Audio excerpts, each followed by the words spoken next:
Halo guys, selamat kembali di Rebel Rupiah. Hari ini kita bakal bahas tentang ekosistem Solana karena makin rame, makin seru, dan kita mau lihat masa depannya kayak apa, terutama dari segi produk, aplikasi, harga, dan terutama juga 4 bulan lagi bakal ada konferensi Solana Breakpoint 2024. Oke, let's go.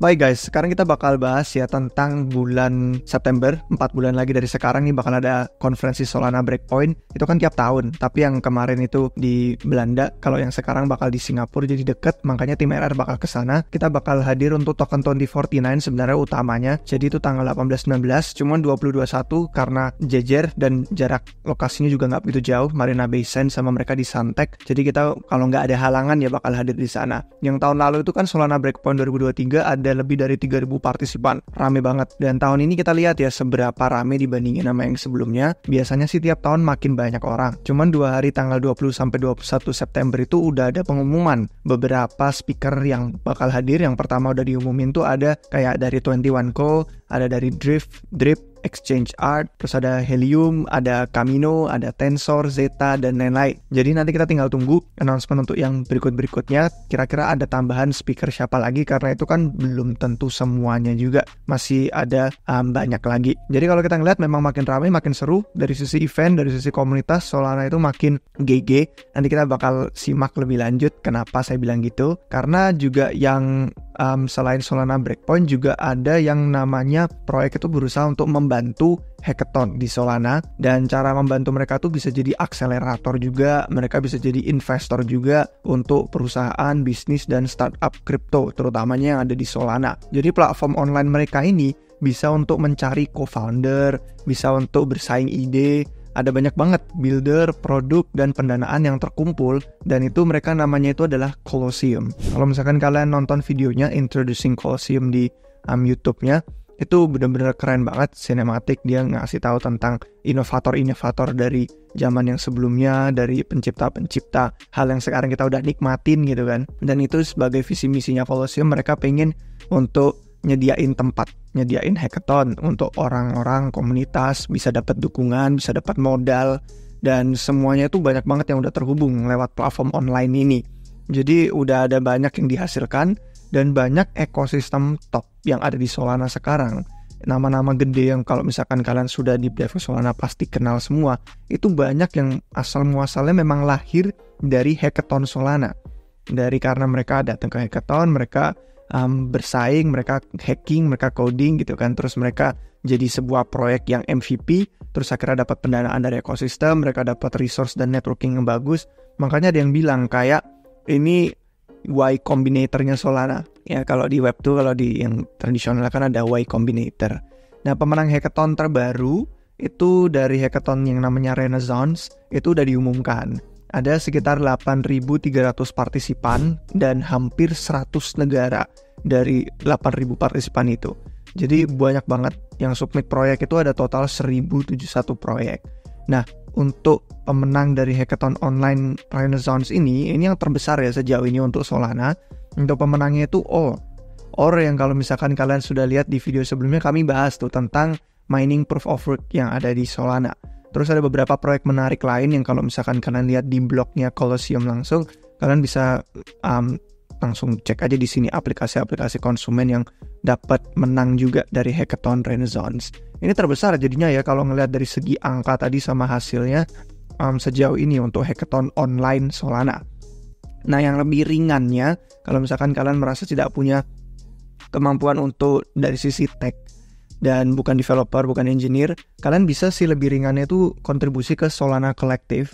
Itu kalian bisa cari di Twitter atau cari di Discord juga ada. Pokoknya yang di follow sama akun Rebel Rupiah sama akun pribadi saya, itu karena saya salah satu kontributornya Solana Collective juga. Kalau di sana kalian bisa connect dan networking juga dari sisi ekosistem Solana, cuman bisa lebih ringan istilahnya. Kayak saya di sana kan bukan developer juga, tapi sebagai edukator. Salah satu contohnya kita berusaha untuk bikin konten, untuk ngajarin orang, ngasih tutorial, pokoknya tentang ekosistem Solana. Oke, jadi kalau dari sisi event community yang tadi sudah, sekarang kita bakal masuk ke pengumuman. Ada banyak sebenarnya, cuman kita bakal ngasih satu highlight yang paling utama aja. Itu adalah dari Stripe. Jadi kan kalau misalkan kalian udah tahu Stripe, itu adalah channel pembayaran global yang kalau misalkan kalian tahu itu sepertiga, lebih dari sepertiga pembayaran global itu pakai Stripe. Dan via Stripe ini ada contoh-contohnya kayak Google, Amazon, Apple, semuanya pakai Stripe. Ada juga 2,84 juta website yang live itu pakai Stripe juga. Lebih dari 100 perusahaan dari yang jutaan tadi itu prosesnya sampai lebih 1 miliar dolar via Stripe ini. Dan crypto USDC sekarang bakal jadi opsi pembayaran langsung di Solana dan di Ethereum juga. Jadi pilihan untuk jutaan perusahaan itu bisa mengalir lewat blockchain ini. Cuman kalau misalkan kalian lihat demonya tuh gile, dia nunjukin pop-up walletnya Phantom. Sampai dibilang pembayaran instan dan murah ini itu kayak the next crypto. Karena dia bilangnya mungkin kalian terbiasa, crypto itu mahal, crypto itu lama gitu kan. Dan dia jadi ngasih contohnya di sini Solana sebagai the new crypto yang lihat tuh pop-up Phantom gitu kan, ditunjukin ke orang-orang yang dengerin demonstrasi Stripe ini bisa pakai USDC stablecoin. Terus mereka bener-bener melalui jalur pembayaran global yang jutaan orang, jutaan perusahaan sampai miliaran dolar tadi itu bisa pakai blockchain Solana. Jadi ini pengumuman yang menurut saya highlight paling menonjol, yang paling utama yang kita bisa ingat ya dari akhir bulan April kemarin. Jadi berkaca juga sih kayak stress test jaringan yang selama ini gitu kan sampai padat, sampai sering padam yang dilewati akhirnya bisa mengarah ke adopsi mainstream seperti itu.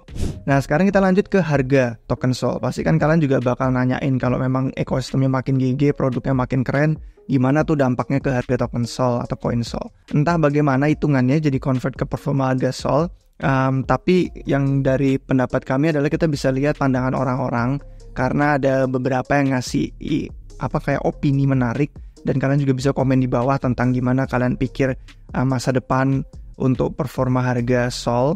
Misalkan kalian punya titik prediksi atau misalkan titik yang kalian jadiin target. Entah kalian kemarin entry di harga berapa, terus kalian pengen TP di mana atau nunggu sampai puncak siklus. Ya kalian bisa komentar di bawah ini. Cuman yang bisa kita lihat salah satu yang gila itu adalah VanEck.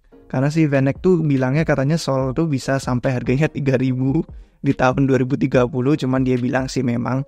Tapi ya skenario bull sama bear mereka masalahnya terpaut jauh banget. Gitu kayak untuk jadi sebuah prediksi itu kan biasanya kisarannya lumayan istilahnya nggak terlalu terpaut jauh ya. Kisarannya itu make sense. Misalkan mau bilang 10-12 dolar gitu kan. Ini kayak dia prediksi bearishnya itu di angka 9,81 dolar untuk satu Sol. Dan prediksi bullshit 3.200. Jadi kayak rentangnya jauh banget. Jadi kemanapun itu seolah-olah dia kayak bener gitu kan skenario bull sama bearnya. Ya katanya ada juga sih banyak faktor eksternal yang mereka bahas di sini tentang pasar yang mereka jadiin pertimbangan. Dan ya mereka bandingin juga sih sama blockchain yang utama kayak Ethereum. Jadi kalau misalkan ada yang pengen baca, saya akan baca di sini. Cuman menurut saya karena mereka TradFi boomer nggak ngerti sih apakah mereka memang punya pandangan seperti itu dan memang mereka punya conviction untuk beli sebegitu banyaknya Sol karena percaya tahun 2030 bakal 3.000 dolar per Sol. Gila juga ya kalau dipikirin. Nah berikutnya ada Franklin Templeton. Franklin Templeton ini belakangan emang rajin nge-shitpost komen tentang adopsi Solana yang katanya accelerated, katanya dipercepat dan katanya bakal terus bertumbuh dan tetap jadi top 3 crypto setelah BTC dan ETH Sol. Nah, katanya the next big thing, katanya hal yang besar, yang major berikutnya itu bakal ada di Solana. Entah itu tren atau narasi apa. Cuman lucunya di bagian sini dia ngasih gambar yang sebenarnya bikin kontroversial di kalangan orang-orang yang teknis. Karena bahas data propagation-nya Firedancer. Dan itu ada banyak orang yang pandangannya berbeda-beda tentang data propagation. Karena kan sistem konsensus blockchain macam-macam. Jadi nggak bisa disamaratakan dari antara yang Ethereum sama kayak Solana gitu kan. Dari pendekatan yang integrated, kalau yang Ethereum, Celestia dan kawan-kawannya itu modular. Jadi lucu aja sih sampai akhirnya banyak yang berdebat di quote tweetnya Franklin Templeton ini. Oke, berikutnya itu kalau misalkan kita mau lihat dari sisi FTX ya, kan dari kemarin tuh yang bikin kita takut dengan investasi Sol itu FTX. Karena masih banyak banget token yang dia masih lock up gitu kan, ada yang sampai 4 tahun. Nah kemarin ada berita terbaru dari The Block, Sebenarnya ini kita ada kasih tweetnya di Twitter juga. Jadi kalau kalian follow Twitter kami, itu ada beberapa komentar yang bakal lebih cepat. Kalau pas lagi kejadian kita bakal komen di sana sebelum masuk ke video YouTube. Jadi kalian bisa lihat kemarin kami nge-tweet tentang ini. Ada investor yang berani beli kurang lebih 1,8 juta token SOL punyanya FTX yang lock. Dan locknya itu 4 tahun. Cuman karena mereka belinya locknya itu 4 tahun, mereka dapat diskon. Masalahnya diskon itu di kisaran harga $100. Dan kisaran harga $100 dengan lock 4 tahun itu, diskonnya dirasa kayak kecil banget. Karena waktu mereka kejadian beli ini, itu pas harga SOL masih di kisaran 120, 130. Jadi kayak selisih $20-30. Iya memang kalau pembeliannya besar ya kerasa banget signifikan diskonnya. Cuman kayak selisihnya nggak begitu jauh. Belum nanti kalau misalkan ada bear market segala macam, mereka bisa beli itu secara liquid gitu kan, langsung beli di harga lebih murah, mereka langsung bisa TP kalau mau, kayak nggak ada lock upnya selama 4 tahun. Dan itu jauh kecil banget diskonnya daripada yang sebelumnya, yang kelompok-kelompok pembelian token SOL yang di lock FTX sebelumnya itu jauh lebih murah. Ada yang di harga $64 mereka beli, jadi kayak mantep banget gitu kan, hanya dalam beberapa bulan sekarang mereka udah di profit 2 kali lipat lebih kalau dari angka $64. Jadi trends berikutnya itu bakal ada di bulan Mei untuk ronde berikutnya yang terbuka ya bulan ini sih. Entah udah terjadi atau belum, nanti kita bakal update lagi. Tapi intinya investor terakreditasinya AS sama yang di luar dari Amerika Serikat juga katanya dibolehin beli. Seingat saya masih ada 12 juta SOL yang bisa dijual sama FTX. Apakah ini yang jadi tekanan jual SOL belakangan ini ya kita nggak tahu. Masuk akal aja sih kalau holder pada mau partisipasi lelang ini. Misalkan mereka udah dapat di harga 130 mereka pengen jual, mereka beli diskonnya di sini terus lock 4 tahun juga nggak tahu. Tapi pokoknya itu harus orang yang benar-benar percaya banget sih, punya keyakinan untuk Solana karena dia masih percaya masa depannya oke untuk 4 tahun ke depan. Percaya dengan risiko itu aset tidak liquid. Ya mereka nggak apa-apa gitu di lock 4 tahun.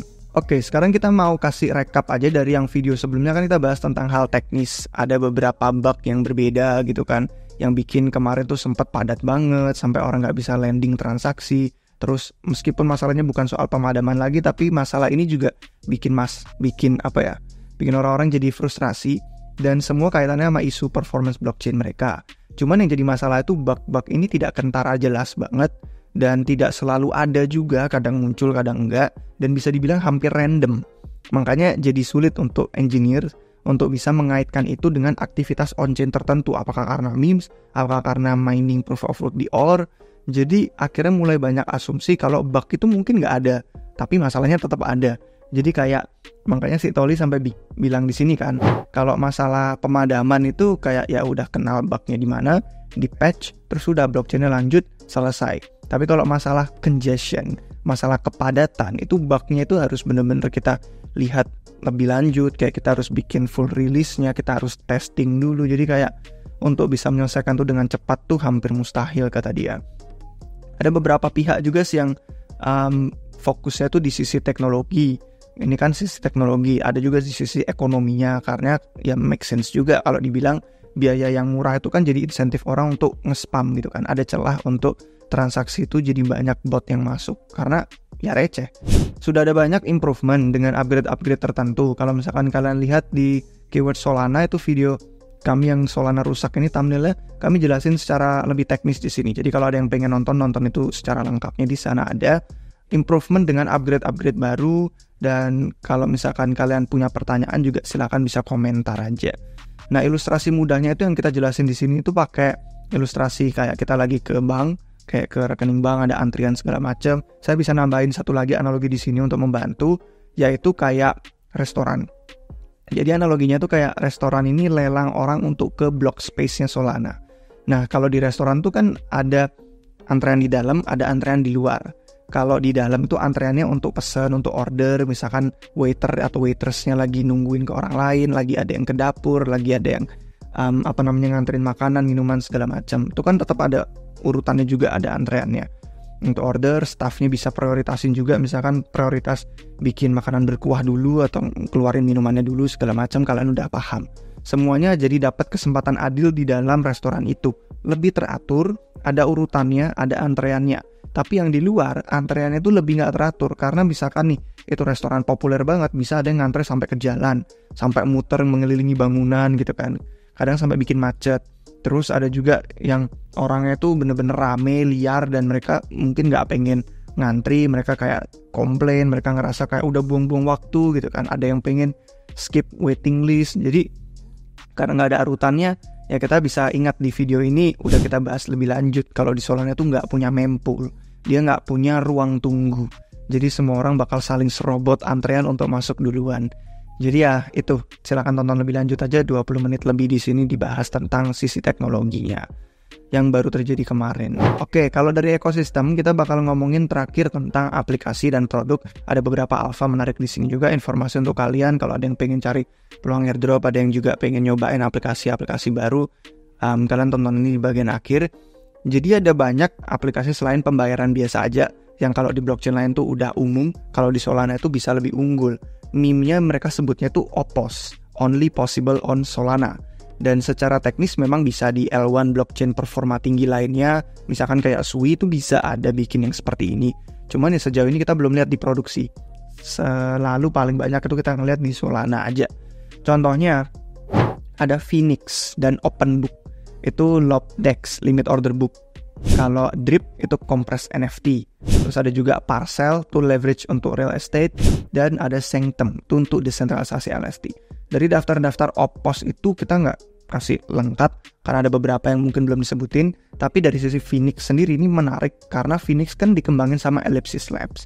Dan Ellipsis Labs ini baru dapat pendanaan Series A dari Paradigm.